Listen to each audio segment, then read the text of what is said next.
14A District Court for County of Washington, State of Michigan is now back in session. The Honorable Judge State Cedric Simpson presiding. You may be seated. All right, counsel, because it was involving scheduling, I had come out, you weren't here. And so I hope there's no objection. I was giving Mr. Bellotta a hint that we'll finish your direct examination and then come back, get another day and begin with cross. No objection at all, Your Honor. I completely understand. All right. Okay, so we are back on the record in the case of Jillian Kerry. Sir, I just remind you that you're still under oath since we took a break. I'm sure you know that. Yes, you may continue. Thank you, Your Honor. Detective Parvis, looking at page 10 of your third report, what was the next part of your analysis? I think we left off when we were talking about some of the logs related to the Zoom and the email, and what you were doing next as contained in your analysis on page 10. Okay, the one page report at 9. I'm sorry, 9, I apologize. It's the mistake made by the forensic examiner, the defense's examiner. As you may recall, I showed you the 2 stages of search database. The first time when it's accessed, the second time when it's closed, the action is done. The third one is that automated part. The transaction for the database is happening. The defense's examiner looked at that third column. In his forensic software, that column is named search gather time, and he thought that that's when the user was gathering the information somehow. It had something to do with the user, which is based on if one of my students said that, I would tell them to read the book over again. This is just complete ignorance of how databases function. The next phase of this was that the defense examiner, based on many mistakes that I have, some of them I have explained here, typed a 10-page portion of his report is about this experiment that he conducted, showing that if you turn off your Wi-Fi and type an email, it's going to be in the outbox, and then when somebody opens that laptop, that email is going to be sent. Why is that not relevant in this case? Because number one, we know that this was trying to say that somebody other than operating that laptop sent that email. It's not relevant because that laptop itself is telling me that somebody who was operating that very laptop sent that email. We have the artifacts in that laptop. Number two, we have the bouncing off of the San Township Wi-Fi. We know the location of that laptop. You know who was operating behind that. It's completely, again, this is the drawing a circle around this target. And then they went through 10 pages of doing an experiment, showing that if you turn off the Wi-Fi, close the laptop, and the next person, when they open up the laptop, it's going to send that email. That's the gist of it. Is I'm making the 10-page thing. What is a Wi-Fi event log? The Wi-Fi event log actually shows when you're turning off the Wi-Fi on a computer, and I provided a screenshot of what it looks like on my computer, and that is missing in the laptop. So the laptop is not showing that the Wi-Fi was turned on. Okay. And the screenshot that you provided, that's on page 11? That is page 11. On the top, you have my computer. When I turn it on the laptop, you're going to see a firmware that is operating that particular Wi-Fi card. Mine, it's version 2, and the one on the laptop was version 6. So when I'm looking for any activities by that firmware on that laptop, I see that the last time that laptop was even accessed, that driver was even accessed was on November 8th, which is 7 days before this event occurred. So Are these also artifacts? Would you call these artifacts? And you don't see any support for the Wi-Fi having been turned off and on? I don't see support by I see conflicts artifacts contradicting what the defense examiner was saying. Is it your expert opinion the Wi-Fi had been turned on and off on that date? No, it wasn't. It's we never had any indication by the defendant when she talked to Deputy Phillips. We don't have any indication from the log that Wi-Fi was turned. The defense's examiner constantly brought up this issue of the Microsoft audit log. What is a Microsoft audit log? I guess at this point, I'm going to object to this testimony about what our examiner said. We have not called that examiner as a witness, and it's the prosecution's burden to prove their case. I don't think it's necessary, and I think it's wasting the court's time and everyone here's time to talk about what in a report that's not in evidence, and our expert is not here to defend himself on his report. So I think that's not appropriate. Well, but I would imagine that, and just anticipating that your questions to the detective are going to go from some analysis of your expert. I mean, would I, whether right, wrong, or okay, thank you. Thank you. All right. Thank you. Go ahead. What are Microsoft audit logs, please? It is it's part of the subscription with Microsoft. It's Microsoft will maintain your actions as if you're in front of your laptop. So if you delete something, an email, you do any kind of activity with your email,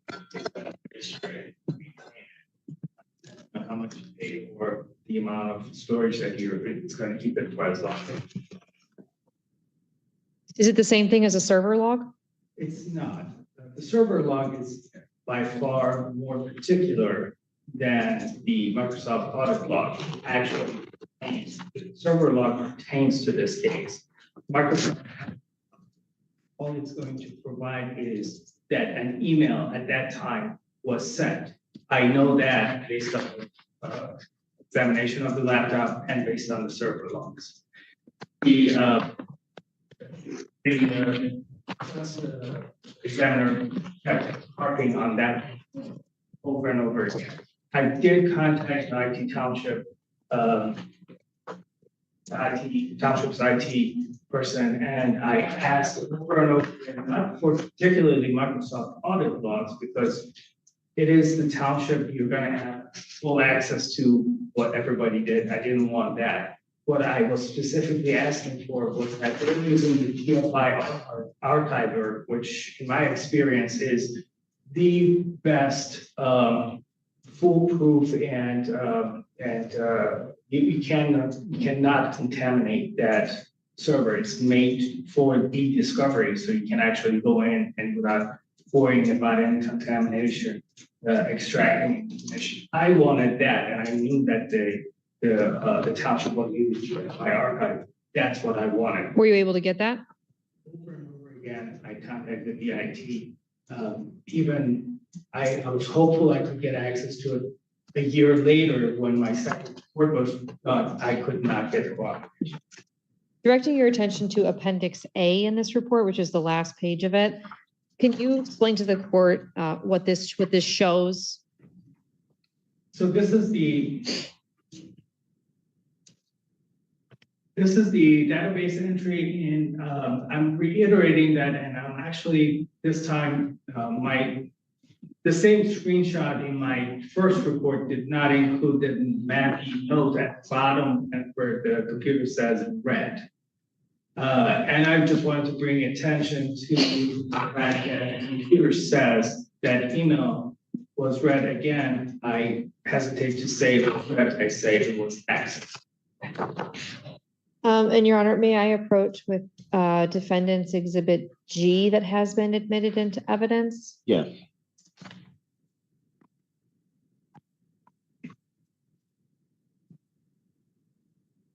Detective Parvis, do you recognize the exhibit G I've just placed in front of you? And have you seen that before? I saw it when you pulled it up here today. I think I vaguely remember this from our meeting last year with the defense. Okay. And were you able to do any analysis based on this? No, it's just a paper. This is just a printout of some email. There's not even a header information accompanying this. Not that the header information would give much information. I do need the server logs. I do need to find out. The question now it's coming back to me. It was about something about why it was sent twice, an email was sent twice. And did you do any analysis or expert There was forensic? Why not? The problem is that this is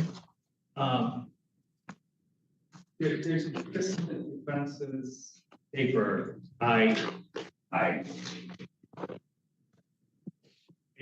It has nothing to back this. This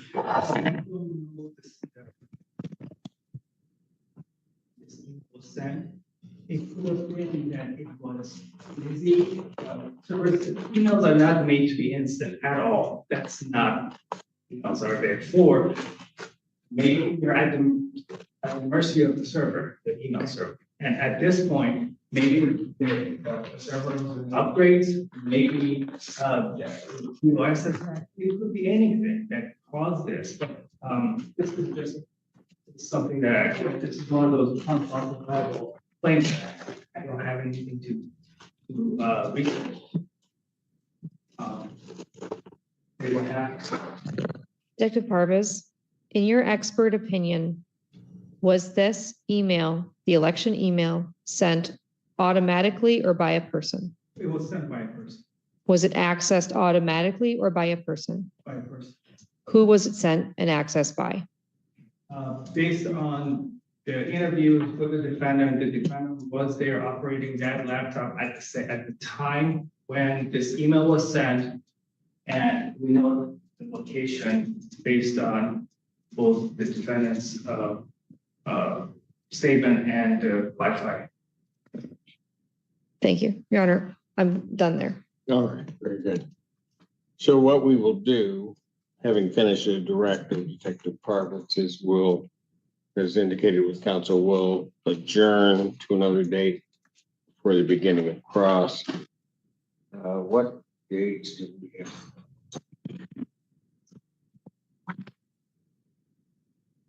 Tuesday. Okay, all right. I can continue this. This works. We can do June 30th in the morning. Or I can do July 1st at 1. July 1st at 1 works for the people? Your Honor, both of the dates work for me, but I would ask that we put it on a date where we know we're gonna get it in. I'm gonna probably have at least 2 hours for the witness and cross. So I'd like to, is there a day that you know that you're gonna have a couple hours to us? Because, you know. I gave you like 4 today. I always have time. No, but I mean, appreciate it. What? I'd like to do it. You want to sleep? I don't sleep, so I get it. No, these are dates that we're kind of giving you a special time. Okay, good. 1 o'clock is fine. All right, so we will adjourn this and for its continuation and follow up, but I'd like to finish it that day. Yes, Your Honor. Thank you, Your Honor. July 1st, 2025 at 1 p.m. Okay.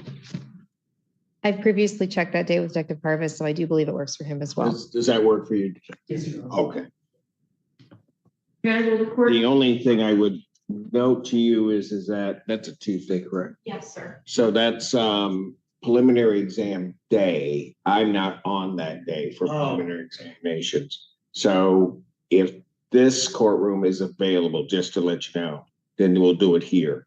If it is not available, we may be delayed, but I might be in another courtroom A, the first. Okay, thank you. All right, but so that you know. Your Honor, is the court okay keeping people's exhibits 1 through Yes. 5? Okay, Yes. thank you. So we have those exhibits. All right. And